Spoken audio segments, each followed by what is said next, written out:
ሰላም ጤና ይስጥልኝ እንዴት ናችሁ? እንግዲህ እንደተለመደው ዛሬም በሌላ ቪዲዮ ተመልሻለሁ ማለት ነው። ዛሬ ቃላትን እየሰራን ቃላትን አገጣጥመን እንዴት ማንበብ እንደምንችል በዚህ ቪዲዮ የምናይ ይሆናል ማለት ነው። እንደምትመለከቱት እዚህ ጋር የተለያዩ ፊደሎችን አገጣጥመን እነዚህን ቃላቶችን መስርተናል ማለት ነው። እነዚህንም ለማንበብና ለመጻፍ በቀላሉ አሁን የምንከተለውን ስቴፕ መከተል ትችላላችሁ ማለት ነው። እንደተለመደው ሰብስክራይብ ማድረጋችሁ እንዳይረሳ፣ እንዲሁም በኦንላይን መማር ለምትፈልጉ ከስር ባለው ስልክ በኢሞ በዋትስአፕ እና በቴሌግራም ደውላችሁ አናግሩ ማለት ነው። ከየትም ሀገር ሆናችሁ በኦንላይን መማር ትችላላችሁ ማለት ነው። እንግዲህ እንደምትመለከቱት እዚህ ጋር በመ የተለያዩ ቃላቶችን ሰርተናል ማለት ነው። እነዚህን አጠቃላይ እያነበብን የምናይ ይሆናል ማለት ነው። ተከታተሉኝ። አሁን እንጀምር። እሺ እንግዲህ እንደምትመለከቱት እዚህ ጋር በመ የተለያዩ ቃላቶችን እዚህ ጋር ሰርተናል ማለት ነው። እነዚህንም እያነበብን እናያቸዋለን። አሁን ቀጥታ እንጀምር። እንግዲህ በመጀመሪያው ድምጽ ነው በመነሳት የተለያዩ ቃላቶችን የሰራን ማለት ነው።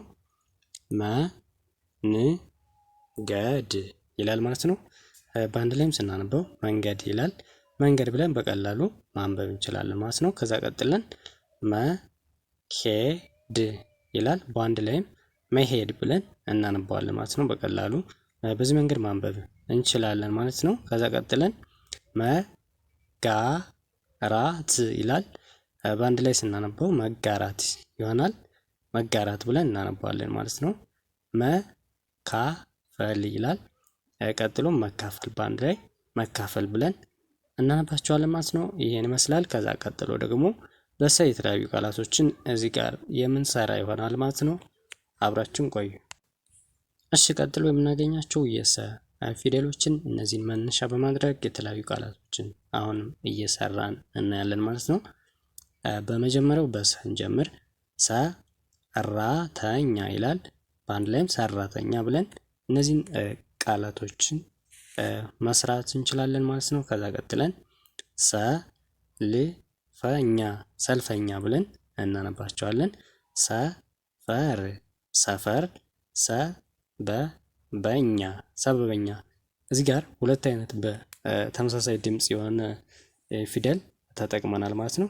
ያም ሁለቴ ዳብል እንጠራዋለን ማለት ነው። የመጀመሪያ ድምጽ ከሆነ ሁለቱንም በመጀመሪያ ድምጽ እንጠራዋለን። ስለዚህ እዚህ ጋር ሰበበኛ ብለን እንደዚህ ማንበብ እንችላለን ማለት ነው። ከዛ ቀጥለን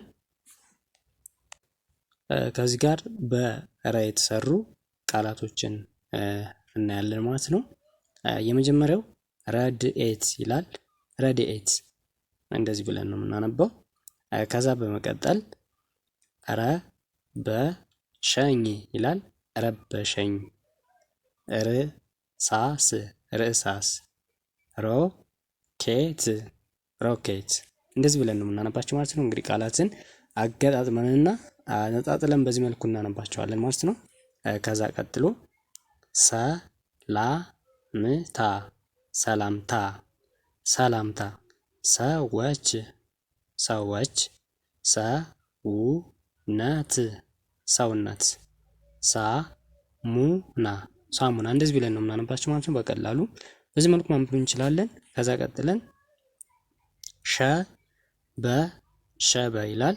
ሸበሸበ ብለን በቀላሉ ማንበብ እንችላለን ማለት ነው። እነዚህ የመጀመሪያ ድምጽ ናቸው። በቀላሉ በዚህ መንገድ ማንበብ እንችላለን ማለት ነው። እሺ ቀጥለን እዚህ ጋር በሸ አሁን በአራተኛው እንጀምራለን ማለት ነው። ሻምፖ ይላል። ሻምፖ ብለን እናነባዋለን። ሻምፖ ብለን ነው የምናነበው ማለት ነው። ከዛ ቀጥለን ሸመገለ ይላል። ሸመገለ ብለን በቀላሉ እናነባቸዋለን። እነዚህ የመጀመሪያ ድምጻቸው ስለሆነ በቀላሉ ማንበብ ይቻላል። ከዛ ቀጥለን ሽረት ይላል።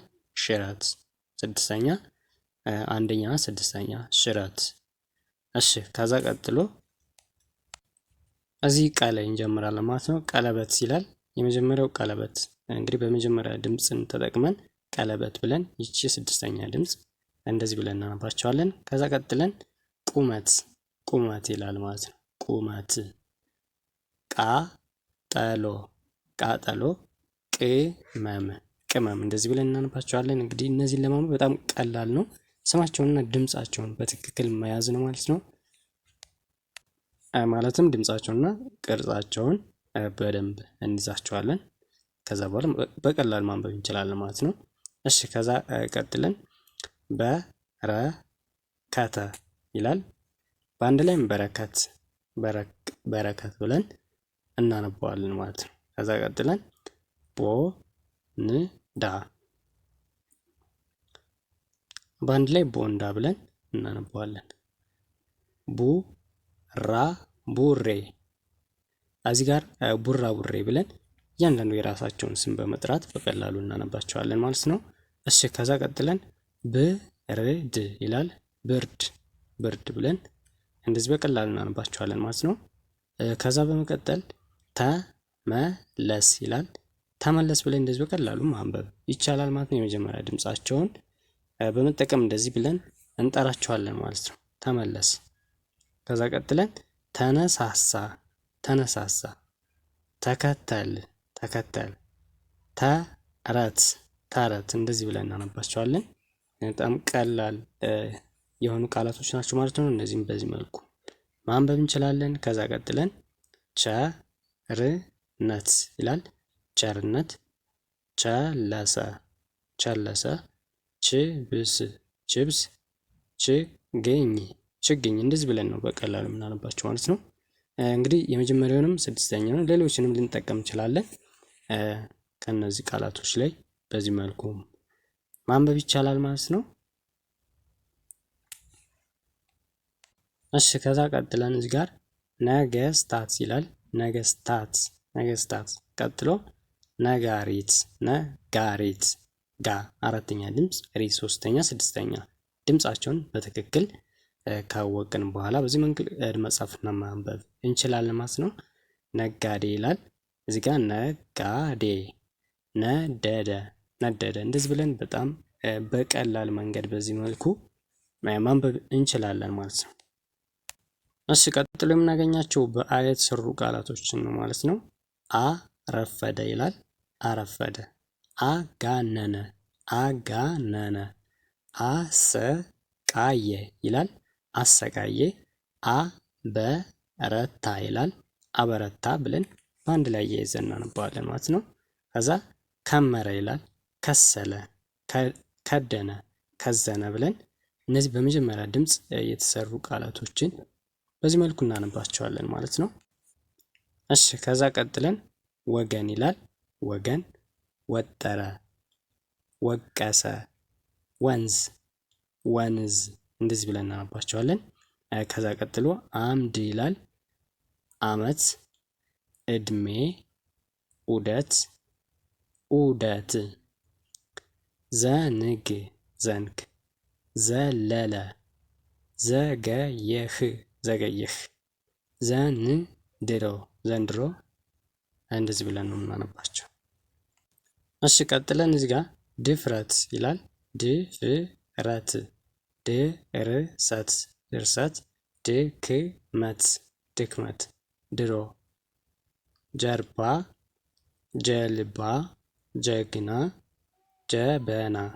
አይቸው እዚህ ጋር ጀርባ፣ ጀልባ፣ ጀጊና፣ ጀበና እንደዚህ ብለን ነው የምናነባቸው ማለት ነው። እሺ ከዛ ቀጥለን ገበሬ፣ ገበሬ፣ ጎፈሬ፣ ጎፈሬ፣ ግንድ፣ ግንድ ስድስተኛ ሁሉ ሙሉ በሙሉ ስድስተኛ ተጠቀምን። ግመል ይላል። ግመል። ከዛ ጥቁር፣ ጥቁር፣ ጥፍር፣ ጥንት፣ ጥርስ እንደዚህ ብለን ስድስተኛ ድምፅ በመጠቀም አጠቃላይ እነዚህ ስድስተኛ ድምፅ ተጠቅመን የሰራናቸው ቃላቶች ናቸው ማለት ነው። ጥቁር፣ ጥቁር፣ ጥፍር፣ ጥንት፣ ጥርስ እንደዚህ ብለን እናነባቸዋለን ማለት ነው። ከዛ ቀጥለን በጨ የተሰሩትን ጭፈራ ይላል። ጭንቀት፣ ጭንቀት፣ ጭነት፣ ጭነት፣ ጭምት፣ ጭምት። ቀጥሎ እዚህ ጋር ፀሐይ፣ ፀሐይ፣ ጸሎት፣ ጸሎት፣ ጽድቅ፣ ጽድቅ፣ እጹብ፣ እጹብ እንደዚህ ብለን እናነባለን። ከዛ ቀጥለን ፈተና ይላል። ፈተና፣ ፍላጎት ፍላጎት፣ ፍርሃት ፍርሃት፣ ፋጡማ። እንደዚህ ስሞችን፣ ቃላቶችን፣ የተለያዩ ነገሮችን በዚህ መልኩ አንበን በዚህ መልኩ ሰርተናል ማለት ነው። ለዛሬ በዚህ ይበቃናል። በቀጣይ ቪዲዮ ደግሞ ስለ ሌሎችንም አጠቃላይ እንደዚሁ እያነበብን የምናየው ይሆናል ማለት ነው። የተለያዩ ቃላቶችን፣ አረፍተ ነገሮች፣ የተለያዩ ሀረጎችን በዚህ መልኩ የምሰራላችሁ ይሆናል ማለት ነው። ለዛሬ በዚህ ይበቃናል። በቀጣይ ቪዲዮ እስከምንገናኝ መልካም ጊዜ። ቻው።